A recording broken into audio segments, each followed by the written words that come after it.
Bienvenue dans cette nouvelle édition du Non-Stop Info. Sommaire J-1 avant la signature de l'accord de paix de Bamako.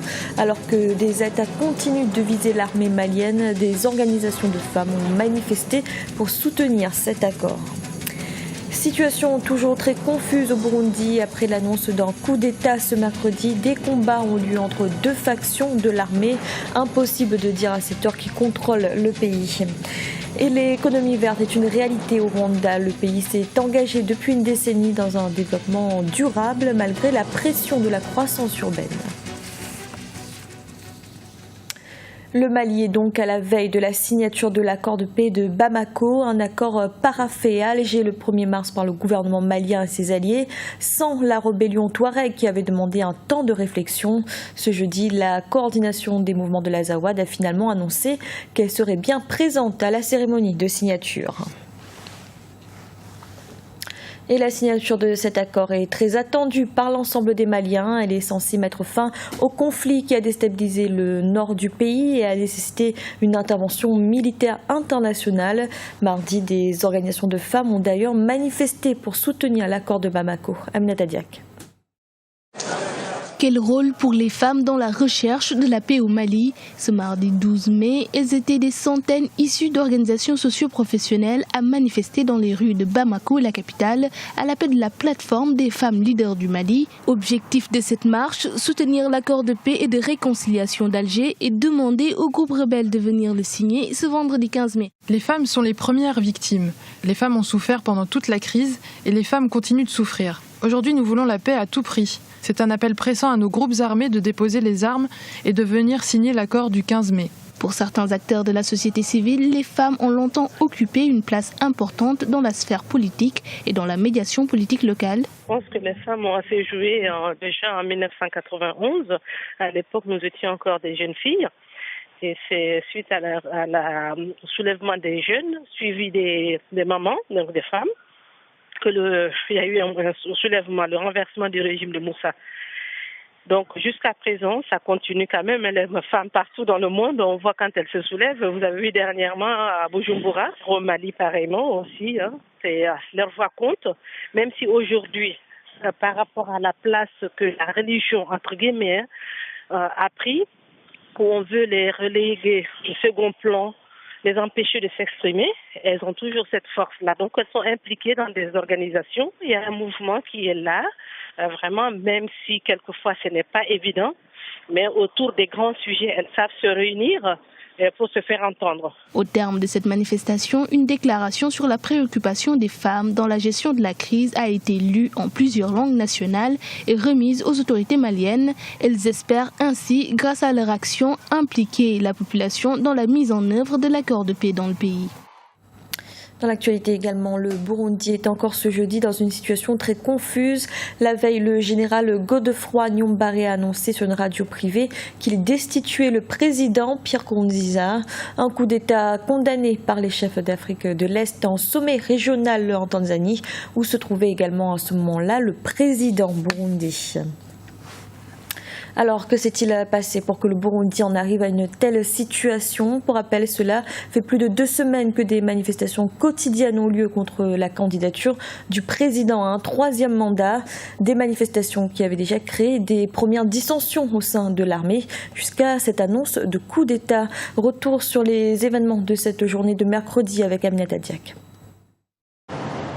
Que se passe-t-il au Burundi? La confusion règne après l'annonce de l'ancien chef du service de renseignement burundais, le général Godefroid Niyombare, ce mercredi midi de la destitution du président Pierre Nkurunziza.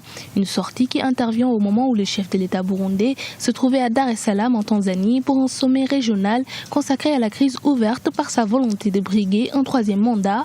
Pour certains observateurs, ce scénario était prévisible. Du côté de Bujumbura, d'abord, il y a eu beaucoup de mouvements des militaires et puis ils étaient dans la ville et Godefroid Niyombare, le général Godefroid Niyombare, qui était chef d'état-major, qui a été aussi responsable des renseignements à un certain moment, a déclaré sur Radio Isanganiro qu'il a pris le pouvoir, que tous les ministres sont renvoyés, remplacés par les secrétaires permanents des ministères. Donc c'est lui maintenant l'homme fort. Ça faisait un bon moment que les gens qui observent, qui suivent l'actualité burundaise savaient bien que Godefroid Niyombare préparait un coup d'État au moins depuis 3 semaines. haut en moi, c'était bien visible. Et là, il fait un coup d'État au moment où le président Nkurunziza se trouve en Tanzanie juste pour étudier cette question burundaise avec les présidents de la sous-région. Certains acteurs politiques estiment également que la crise actuelle ne pouvait se résoudre que par l'intervention de l'armée. L'intervention de l'armée, c'était certainement un des scénarios tout à fait possibles compte tenu de la situation qui devenait totalement intenable compte tenu de la crise qui s'aggravait. D'une part, la population qui de plus en plus nombreuse manifestait une opposition farouche contre le troisième mandat du président. D'autre part, une partie des forces de l'ordre qui utilisaient la violence et surtout, j'allais dire, le fait que les forces vives de la nation, que ce soit la société civile, que ce soit l'Église catholique, qui encore hier lançait presque un ultimatum justement au président. Pour le moment, il est difficile de mesurer la portée de la déclaration du général Godefroy Niyombare et du soutien dont il bénéficie au sein de l'armée. De nombreux civils sont descendus dans les rues de Bujumbura, la capitale, protégés par des soldats loyalistes pour manifester leur joie. 21. Et sachez que ce jeudi matin, des tirs à l'arme lourde ont été entendus dans la capitale, Bujumbura. Des combats ont éclaté autour de la télévision et de la radio nationale entre militaires loyalistes et putschistes. Il est néanmoins impossible d'affirmer à cette heure qui contrôle le pays. 21, c'est le nombre d'entreprises africaines présentes dans le classement en 2015 des 2000 plus grandes entreprises mondiales. Un classement publié par le magazine américain Forbes. Les entreprises africaines qui sont distinguées se trouvent dans 4 pays, l'Afrique du Sud, le Nigeria, le Maroc et l'Égypte. Arwa Bakela. Les entreprises africaines ne cessent de gagner en cote. Selon le classement 2015 du magazine américain Forbes, 21 entreprises africaines font partie des plus grandes entreprises à l'échelle mondiale. Avec 13 entreprises citées dans le classement, l'Afrique du Sud occupe la première position. 4 entreprises nigérianes figurent au classement, 3 entreprises pour le Maroc et 1 pour l'Égypte. C'est à l'image des performances de l'Afrique et du poids de l'Afrique dans le reste des échanges mondiaux. Donc, pour moi, c'est pas étonnant. C'est une interpellation pour demander aux entrepreneurs africains, aux hommes d'affaires africains de faire plus pour aller à la conquête du monde et de se dire que c'est une compétition mondiale et nos performances sont évaluées à l'échelle mondiale. Il ne s'agit pas de dire que nous vivons en vase clos, il s'agit de vivre uniquement pour nous. Les résultats de ce classement sont à prendre avec précaution puisque le Forbes Global 2000 prend en compte la capitalisation boursière. Ainsi, le géant du pétrole algérien Sonatrach ne figure pas dans le classement. L'État est trop présent dans beaucoup d'activités, dans beaucoup de secteurs et il joue le rôle d'opérateur économique alors qu'il n'est pas voué au profit. Et donc, dans ce type de classement internationaux, l'État n'est pas classé. Alors que si les entreprises privées sont dans la performance, dans la compétition et dans l'action, il y a des opportunités pour englober toute l'Afrique et elles pourront aller à la conquête du monde et elles seront classées à l'échelle mondiale. Pour le reste du classement, les entreprises chinoises dominent largement. Elles sont suivies par les États-Unis qui comptent 5 entreprises dans le top 10. Direction le Rwanda à présent pour évoquer la politique de développement durable du pays. Depuis 2005, les autorités ont fait de l'économie verte une priorité et c'est à cet effet que l'Agence rwandaise pour la protection de l'environnement a été créée. Un reportage de notre correspondant Oliva Diagotan. Promouvoir l'écologie pour un développement responsable, c'est l'ambition des autorités rwandaises. L'Agence rwandaise pour la protection de l'environnement a vu le jour il y a une décennie dans ce sens. Cette institution dispose d'un budget annuel avoisinant 1 milliard de francs rwandais. Elle privilégie surtout la sensibilisation des populations sur les bienfaits de l'équilibre des écosystèmes dans le pays.